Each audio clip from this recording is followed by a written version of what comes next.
Nous avons vu dans nos dernières capsules qu'expliquer un texte, c'était une action qui était destinée à quelqu'un, à un public, un auditoire, des gens à qui l'on veut expliquer le texte.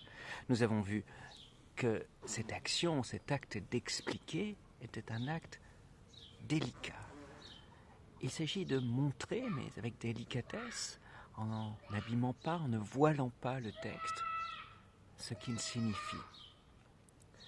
Il s'agit de le faire d'une façon humble et scolaire, parce qu'il s'agit de montrer à qui n'a pas vu, n'a pas entièrement vu, n'a pas vu ce qu'on voudrait qu'il voie dans le texte. Alors maintenant, il faudrait s'intéresser davantage à ce qui fait la spécificité du texte littéraire. On l'a déjà dit, je l'ai dit en passant l'autre fois, on peut considérer qu'un texte littéraire, c'est un texte qui a pour objet, comme tout texte, comme toute parole humaine, de s'adresser à quelqu'un.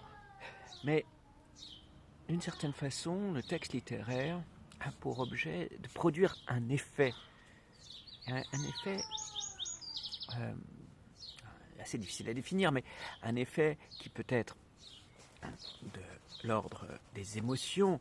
Je désigne ici ma poitrine, mon cœur, que l'on fait généralement le siège des émotions. Le texte littéraire peut avoir pour but de faire sourire, de faire rire, de plaire. Je désigne ici ma bouche où naît le sourire.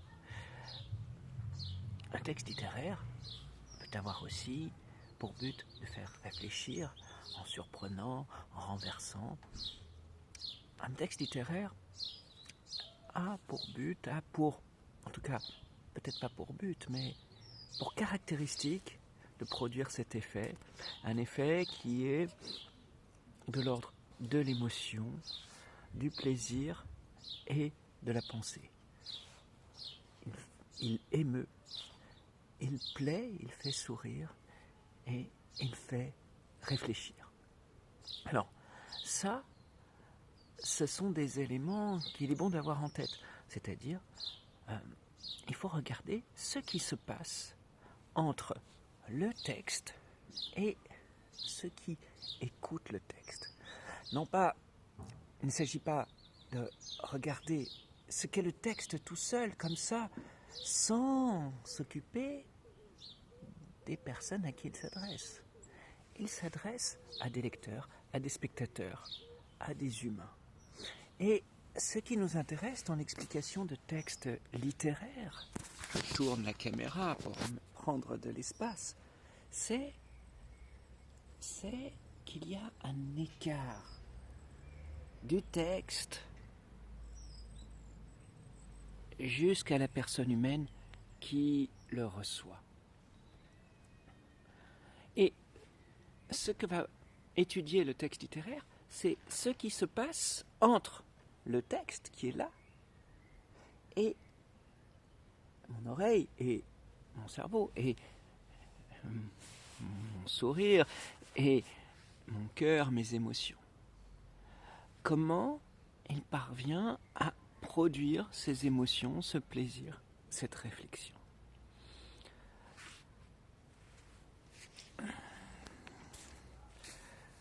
Si on a ça en tête, on évite de regarder le texte littéraire comme un objet mort, comme un objet qui n'est pas un véritable objet de parole et qui n'a pas de spécificité littéraire.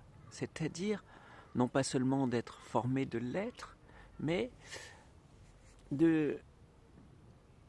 d'ambitionner d'une certaine façon à ce qu'appelle Boileau le sublime, c'est-à-dire tout ce qui ravit, transporte, enlève.